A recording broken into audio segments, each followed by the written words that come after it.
Hi, Coach Monk. Hi, Margo. How are you? I haven't seen you in a long time. I'm good. How are you? I'm doing very well. All right. This is an interview about wrestling. Okay. Why do you coach? I had a wonderful coach in high school who made a major impact on me, and I thought if I could return that by my actions, maybe I could help make a major impact on other people, and it seems like I'm getting there, so I'm working on it. How long have you been a coach?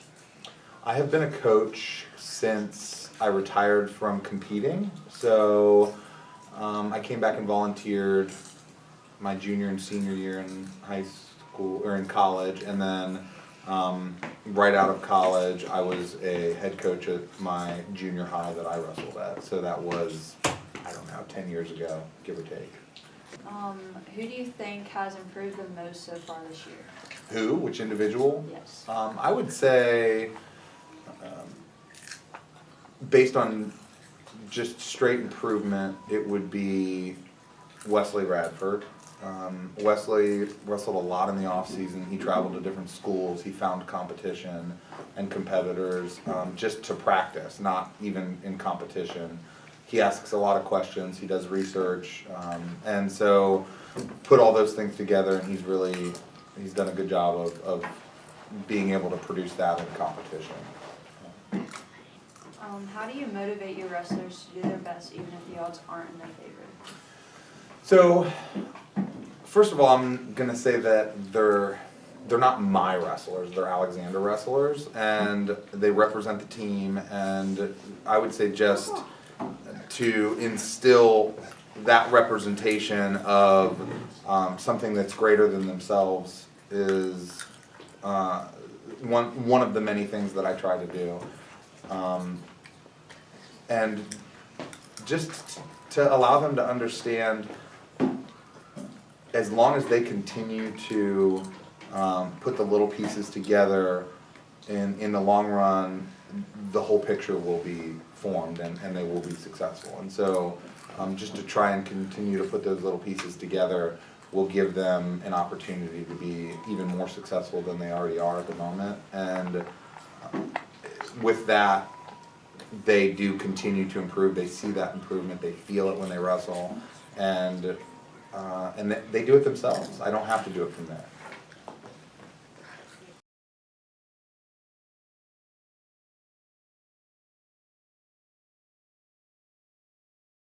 Why did you choose to wrestle? Just to get in shape, for the most part. How hard was it to get to where you are now, being that you just started your sophomore year? Pretty hard. It's a lot of work. Yeah. Why is your nickname Groovy? Because we had a gang freshman year, and it's called the Groovy Gang, and I was the founder of it. Am I right? You're definitely right. That's definitely right. Okay. Tell me about what you do for the team dynamic. Oh, what's team dynamic? No, Monk told me to ask you. Make it groovy. I win matches. Okay. I don't know what a team dynamic is, though. So, What is your pre-match ritual? well, I just go and listen to music. That's all. What is your pre-match ritual? My pre-match ritual is I only throw on a hoodie and just jump rope for about 5 minutes for my matches. Do you plan to wrestle in college? Yeah, I've started to look at different colleges and we've been contacting back and forth. And why did you choose to wrestle? I still don't like them. Honestly, I don't remember. I started wrestling when I was in first grade, so just wanted to play a sport.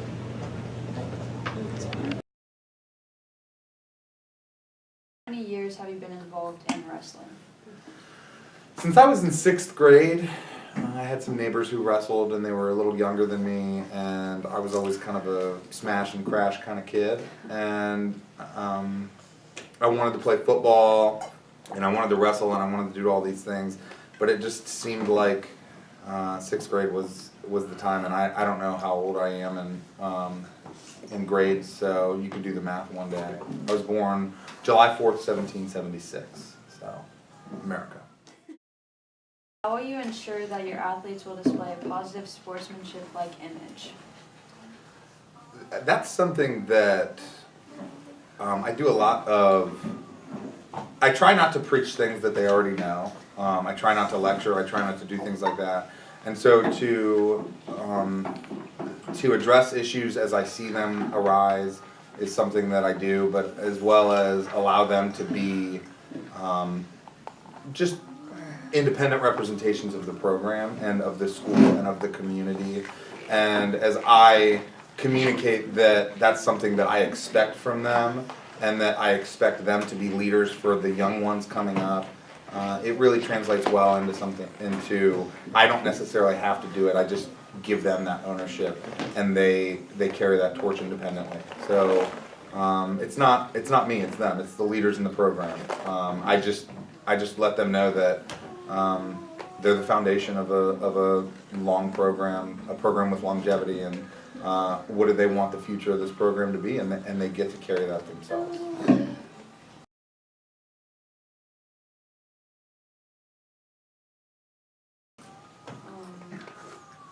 Who are your biggest supporters when it comes to wrestling? I think Margo Roof is one of them, but also if you look at the sport of wrestling, there aren't a whole lot of people in the crowd, so I would say the fans that show up.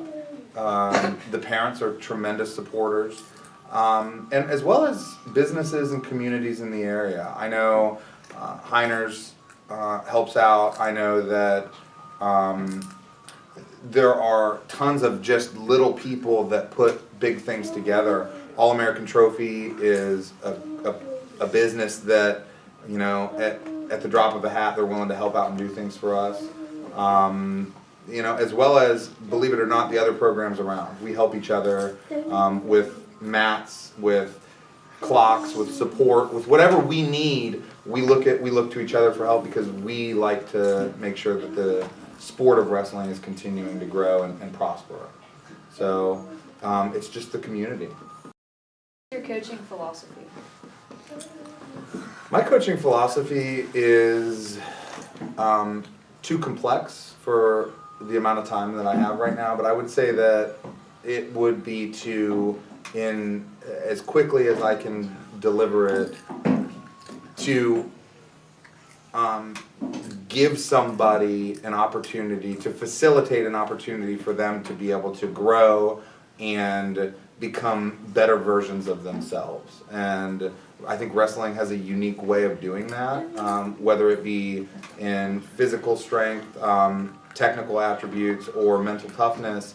There are so many different ways that an individual can grow, as well as growing as a team. And so a bunch of people being together and helping each other be the best versions of themselves and the best team that we can possibly be.